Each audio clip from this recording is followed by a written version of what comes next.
बिस्मिल्लाहिर्रहमानिर्रहीम।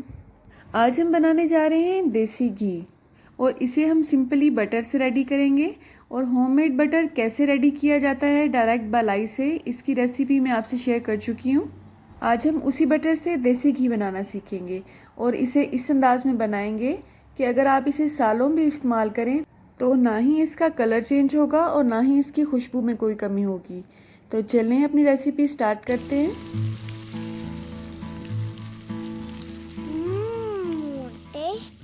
तो यहाँ पे हमने जो अनसाल्टेड होममेड बटर रेडी किया था उसे मैं कढ़ाई में शिफ्ट कर चुकी हूँ।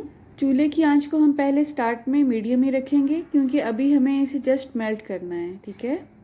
अगर आप होममेड बटर की बजाय जो बाज़ार का बटर होता है वो इस्तेमाल कर रहे हैं तो उसमें आपको ज़्यादा चम्मच हिलाने की ज़रूरत नहीं होती है क्योंकि उसमें मॉइस्चर बहुत कम होता है और वो नीचे से जलता नहीं है फिर। लेकिन हम घर का बना हुआ मक्खन इस्तेमाल कर रहे हैं इसलिए इसमें चम्मच हिलाते रहना है, नहीं तो ये नीचे से जलना शुरू हो जाएगा। देसी घी को अगर बाज़ार से ख़रीदा जाए तो ये बहुत ही महंगा पड़ता है, इसलिए बेहतर यही होता है कि जितना हमें ज़रूरत है उतना हम देसी घी घर में ही रेडी कर लें। आप देख सकते हैं मक्खन तकरीबन मेल्ट हो चुका है, बस थोड़ा सा ही इसमें बाकी है जो आपको पीसेस नज़र आ रहे हैं। अब हम चूल्हे की आंच को थोड़ा सा स्लो कर देंगे और स्लो आंच पर ही इसको चंद उबाल आने देंगे, लेकिन वक्फे वक्फे से आपने इसमें चम्मच हिलाते रहना है और इसे नीचे से जलने नहीं देना है, वरना इसकी जो स्मेल है जलने की मखसूस सी वो कभी भी नहीं जाएगी। यहाँ पे मैं नॉन स्टिक पैन यूज़ कर रही हूँ। अगर आप आम बर्तन यूज़ करें तो आपको ज़्यादा एहतियात की ज़रूरत है क्योंकि वहाँ पे ये ज़्यादा पैंदे में लगेगा। आपके टाइम की बचत के लिए वीडियो की स्पीड थोड़ी सी मैंने बढ़ाई थी और अल्हम्दुलिल्लाह आप देख सकते हैं इसने अभी से घी छोड़ना शुरू कर दिया है। और यहाँ तक आने के लिए इसे तकरीबन 15 से 20 मिनट हमें पकाना पड़ा है और वो भी लो स्पीड पे।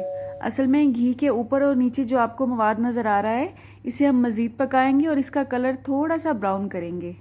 इससे इसकी जो नमी है वो बिल्कुल ख़त्म हो जाएगी, आपके घी की जो लाइफ है उसमें भी इजाफा होगा। इसके अलावा हम इसमें 2 अज्जा ऐसे ऐड करेंगे जिससे इसकी खुशबू भी बहुत अच्छी हो जाएगी। आज की इस रेसिपी में हम मक्खन से देसी घी बना रहे हैं, लेकिन बालाई से मक्खन निकाले बगैर ही आप बालाई से डायरेक्ट देसी घी भी बना सकते हैं।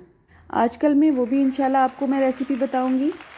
अगर आप मक्खन से घी निकालते हैं तो ये जो आपको मवाद नज़र आ रहा है घी के ऊपर और नीचे, ये थोड़ा सा कम निकलता है, लेकिन जब हम बालाई से घी निकालते हैं तो ये मवाद बहुत ही ज़्यादा होता है और उससे आप बहुत ही टेस्टी हलवा भी तैयार कर सकते हैं। हमारी ज़ुबान में उसे विसन्नन कहा जाता है और वो कुछ इस किस्म का नज़र आता है। टेस्टी लग रहा है ना। आप देख सकते हैं मक्खन से जितना घी निकल सकता था निकल चुका है। अब इस पॉइंट पे हम इसमें वो 2 अज्जा ऐड करेंगे जिससे इसकी खुशबू और लाइफ दोनों में इजाफा होगा। उसमें से एक है गंदम का आटा, बस 1 चम्मच ही इसमें मैंने ऐड किया है। गंदम या गेहूं का आटा ऐड करने के 2 फ़ायदे हैं। एक तो इसकी जो खुशबू है वो अच्छी हो जाएगी, नंबर 2 इसमें अगर थोड़ा बहुत मॉइस्चर रह गया है वो भी अपने अंदर जज़ब कर लेगा।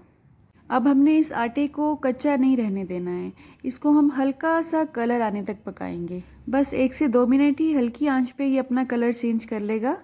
अब हम इसमें ऐड करेंगे लेमन जूस और आप देख सकते हैं ये बस आधा चम्मच ही इसमें मैं ऐड कर रही हूँ। अगर आपके मक्खन की क्वांटिटी जिससे आप घी निकाल रहे हैं वो ज़्यादा है तो आप इन दोनों अज्जा की क्वांटिटी को थोड़ा सा बढ़ा सकते हैं। एक और पॉइंट, जो भी आप बालाई सेव कर रहे हैं मक्खन बनाने के लिए या घी बनाने के लिए, उसे आपने फ्रीज़र में रखना है ताकि वो फ्रेश रहे और उसमें किसी किस्म की स्मेल पैदा ना हो। अगर वो ख़राब हो भी जाती है तो घी तो फिर भी बन जाएगा, लेकिन उसकी जो मखसूस सी स्मेल है वो आपको घी बनाने के दौरान ही बहुत बुरी लगेगी। और अगर आपने बालाई से मक्खन तैयार कर लिया है और अभी आपका मूड नहीं है उसमें से घी निकालने का, तो उसे भी आपने फ्रीज़र में ही स्टोर करना है। और जब भी आपका इरादा हो उस मक्खन में से घी बनाने का तो उसे चंद घंटे के लिए फ्रीज़र से निकाल के शेल्फ़ पे रख दें और उसे बिल्कुल इसी तरह इस्तेमाल करें जैसे हमने अब इस्तेमाल किया है।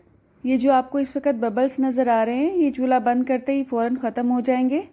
हमारे घर में क्योंकि गाय का दूध आता है इसलिए इसका जो मक्खन मैं रेडी करती हूँ वो भी हल्का सा पीला होता है और इसी तरह इसमें से जो देसी घी निकलेगा उसका कलर भी हल्का सा पीला होगा।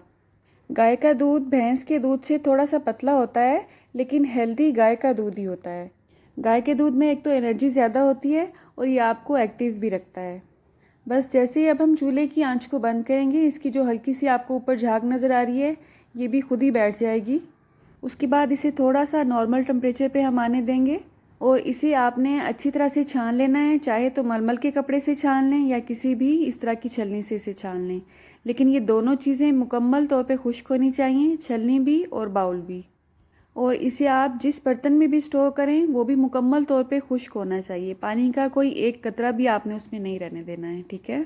और फ्रिज में रखे बगैर 1.5 से 2 साल तक आपका ये घी आराम से इस्तेमाल हो सकता है इंशाल्लाह। ना तो इसका कलर चेंज होगा और ना ही इसकी खुशबू बदलेगी इंशाल्लाह।